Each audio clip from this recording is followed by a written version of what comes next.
Eh, ano ba na may ayos? Pagbukas mo pa lang ng pinto, eh, ganito na bubungad sa iyo. Panahon na naman nga ng high tide dito sa amin, tapos sasabayan pa ng napakalakas ng ulan ilang araw na. Hey yo, what's up mga parts? At dahil ilang araw na nga walang tigil ang pag-ulan at sasabayan pa ng paglaki ng tubig, ay nako, eto na naman at panahon na naman sa amin ng pagbaha. Kapag etong ang kalsada namin ay inabot ng tubig, ang ibig sabihin nito ay malaki talaga ang high tide.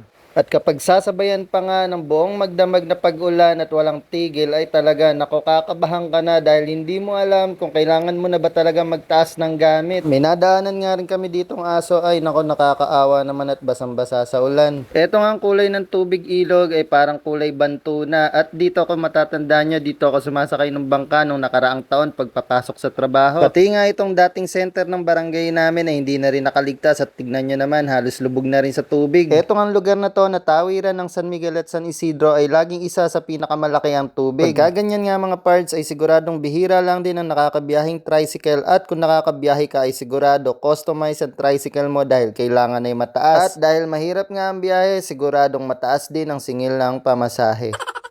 Naglalakad nga lang kami rito ay nagkaroon pa ng instant ulam dahil naaabutan tayo ng hipon ni Kapandaw. Kaya naman na nga lang sa amin ay napakasagana sa seafoods lalo kapag gagantong panahon. Oo nga pala mga parts, naglalakad lang kami dito ni Disney Princess dahil pupunta kami kila nanay. Nung mga oras nga na to ay medyo mahina pa ang ulan, kaya naglakad na lang din kami dahil mahirap nga rin naman talagang sumakay. Mga 15 minutes away lang naman yun sa amin, kaya kahit papano ay kaya namang lakarin. Umipiyok pa nga ako.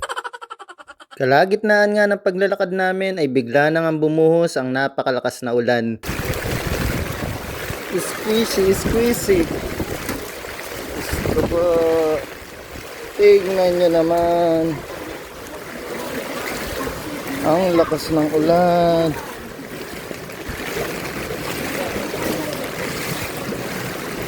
Oh.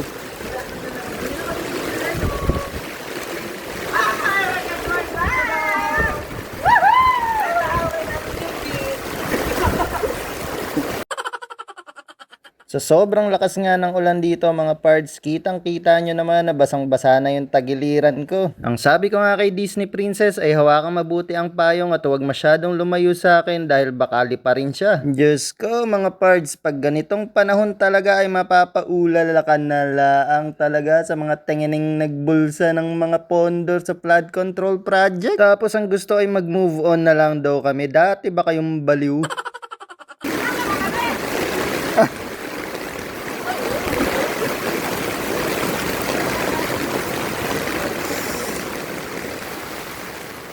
Pag kayo na talaga ang nakaranas ng ganito taon-taon at saka nyo na lang sabihin sa amin kung kaya nyo rin mag-move on. Kung hindi lang talaga nabulsa ang pondo na para dito ay ewan ko na lang kung ganito pa ba kami hanggang ngayon. Sa ngayon nga ay na-enjoy pa ni Disney Princess ang paglalakad dito sa baha dahil kahit naman kami nung bata ay na-enjoy din kapag kami ganito. Pero sana nga sa hinaharap kapag dumating na ang panahon na naging magulang na siya ay hindi naman na tumaranasan pa ng magiging anak niya. Pero mukhang malabo dahil bukod sa naibulsa na ang pondo ay tingnan nyo naman at kung saan sana lang talaga nagtatapon ng basura. Dito nga ay wala ng tubig, kaya ang ibig sabihin ay malapit na kami sa bahay nila nanay. Kung matatandaan nyo nga nung isang taon ay nung blinag ko to, ito yung pinakamahabang resort dito sa Hagunoy. Pero ngayon nga ay hindi na to resort dahil natambakan na ang kalsada, pero yung mga looban at mga kabahayan ay ganun pa rin, syempre meron pa ring tubig. Hay buhay, lagi na lang talagang taong bayan ang talo kapag bumoto tayo ng mga na politiko.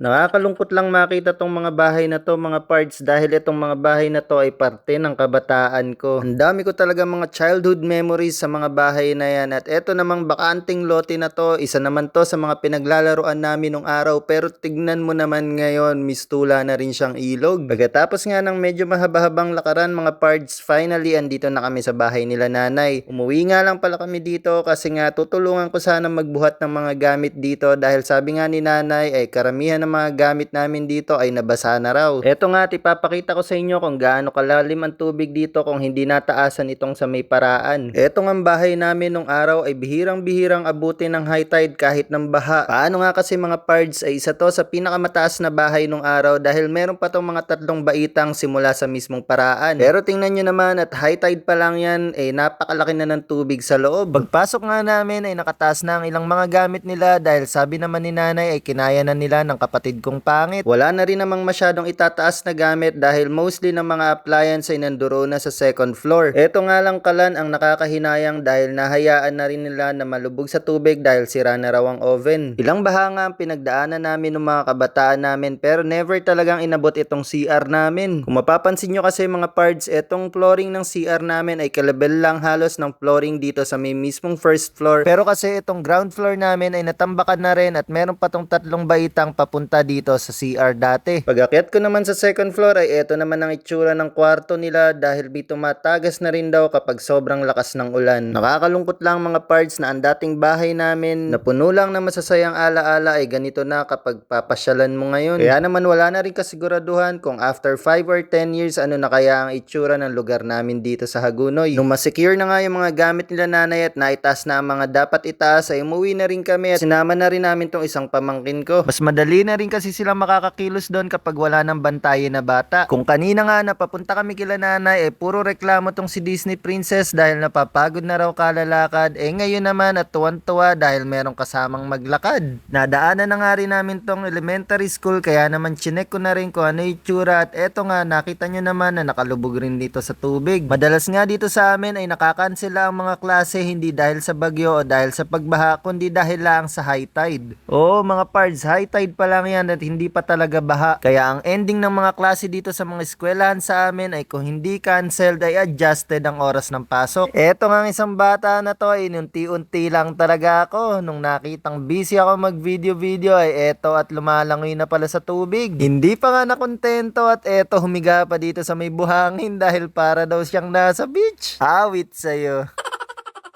At talaga nga naman tingnan mo at may papikit-pikit ka pa riyan habang dinadama mo yung pag-alo ng tubig sa may paanan mo. Nasa beach yarn? Pero pag tayo mo at inikot mo ng bahagya ang camera ay merong nakapark na motor dito sa may gilid. Aray ko.